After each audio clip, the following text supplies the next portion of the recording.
One secret can literally make you millions of dollars. We turn all of our employees into recruiters and we say, hey, when you bring someone else onto our team through your network, we're going to give you a signing bonus. The signing bonus we give them is 100% of the first year salary of that employee that they brought on. But here's the catch. You get that paid out 20% over 5 years every Christmas. What this does is it locks in all your top talent. Obviously, this is very specific advice for businesses where adding a new employee is very difficult and adding a new employee brings in a high dollar amount.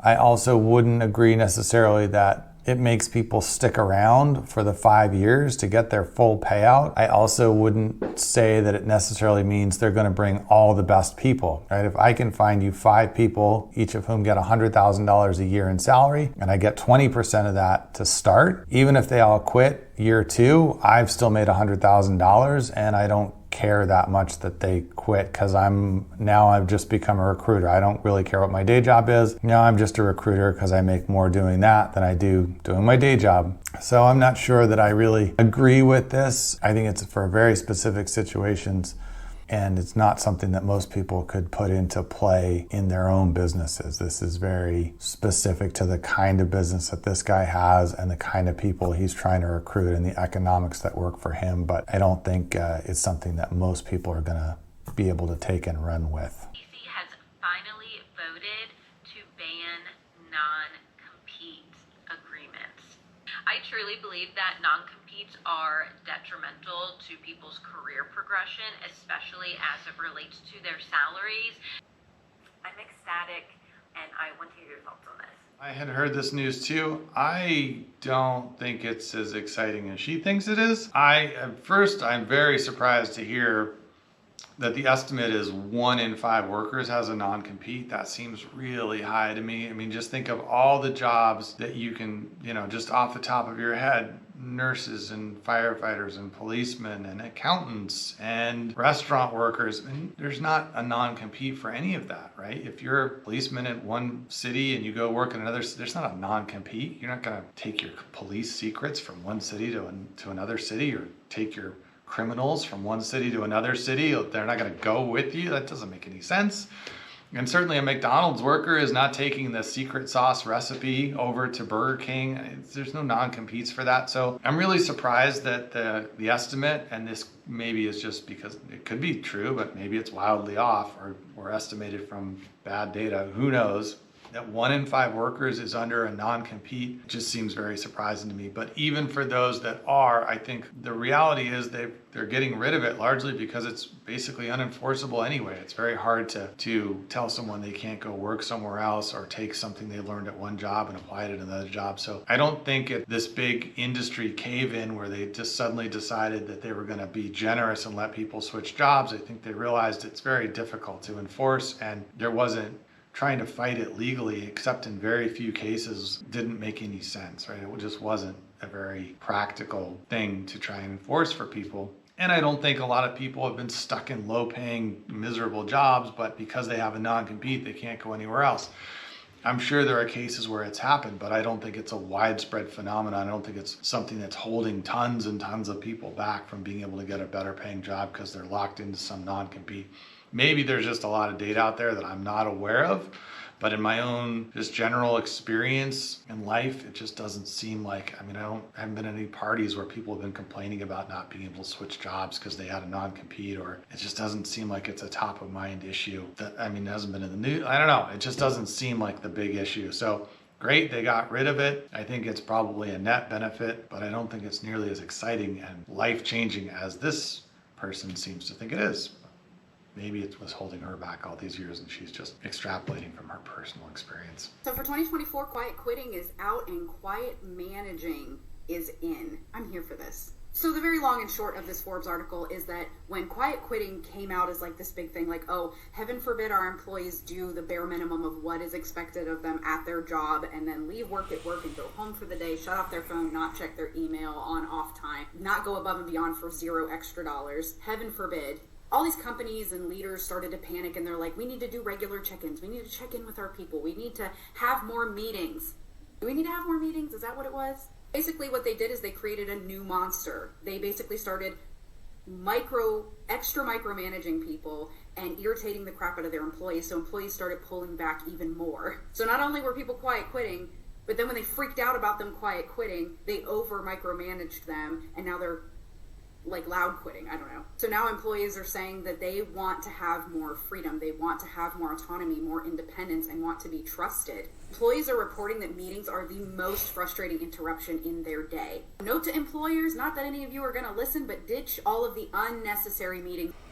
Okay, I don't think quiet quitting was people complaining about employees leaving at the end of the day and not keeping their phones on and doing extra work. I think quiet quitting was people getting paid for 8-hour days and putting in 1 or 2 hours. I think that was what the quiet quitting issue was, not the expectation that people go above and beyond and yet only get paid for just the regular day's work. But I do agree. I mean, I think meetings are a huge time waster, and the fewer that you have, the better, up to the point where not having enough meetings doesn't mean that everyone is on the same page and you have people going off in the wrong direction and doing the wrong things. So you want to have just enough meetings to be productive and not one more.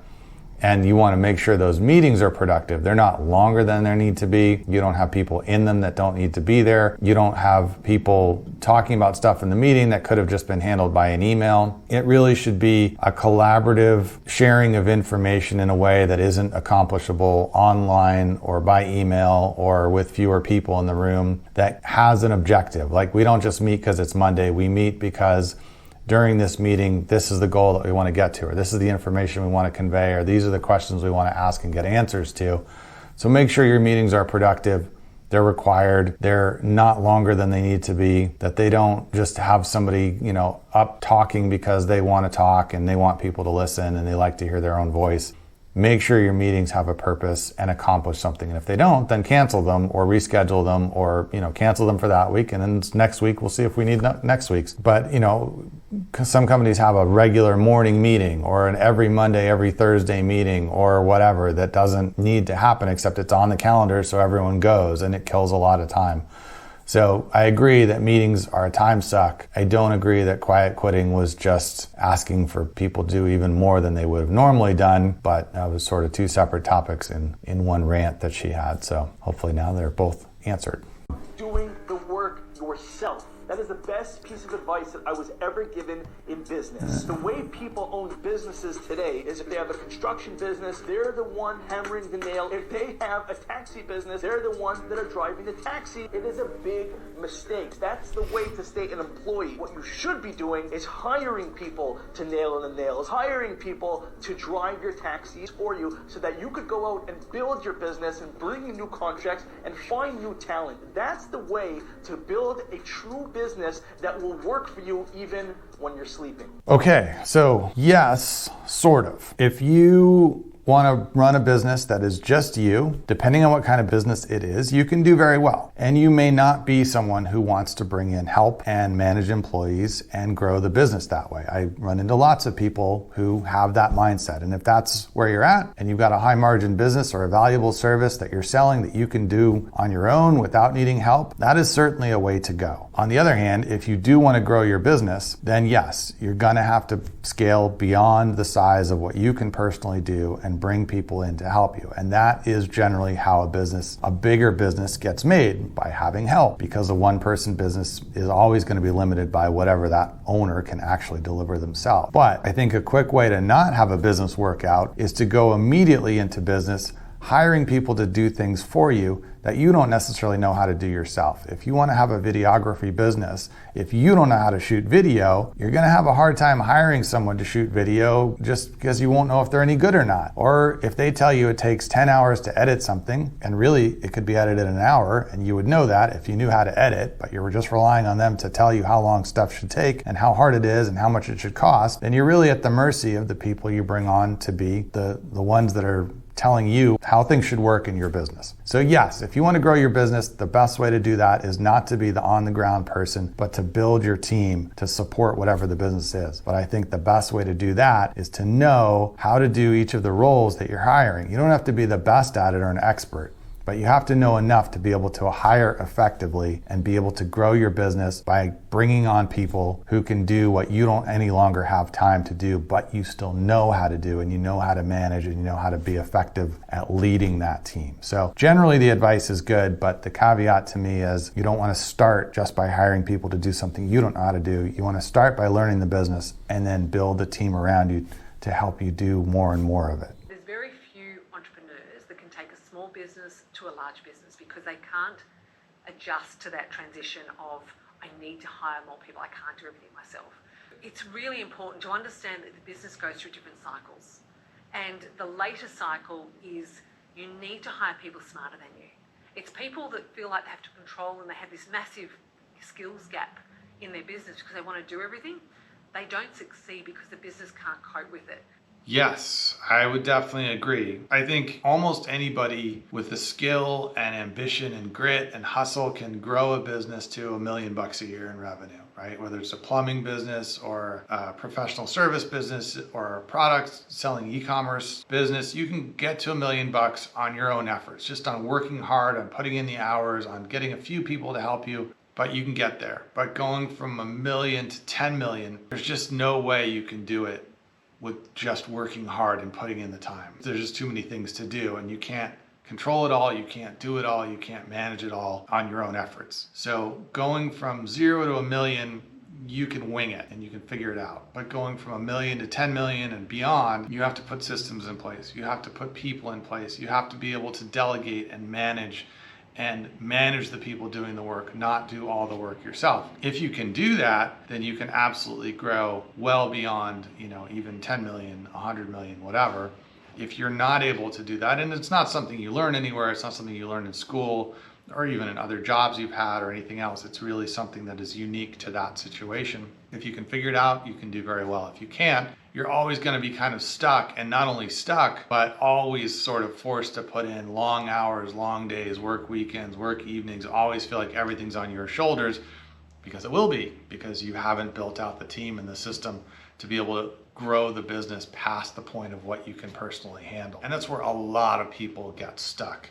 You don't have to get stuck there, but if you don't make the effort to learn how to delegate, how to hire, how to build systems, then you will inevitably get stuck in somewhere, 1 million, 2 million, 3 million, whatever that number is that you can handle yourself without going completely nuts. That's where you're going to cap out. If you want to get past that, you got to put a whole different system and a whole different mindset in place. So this is a video I completely agree with.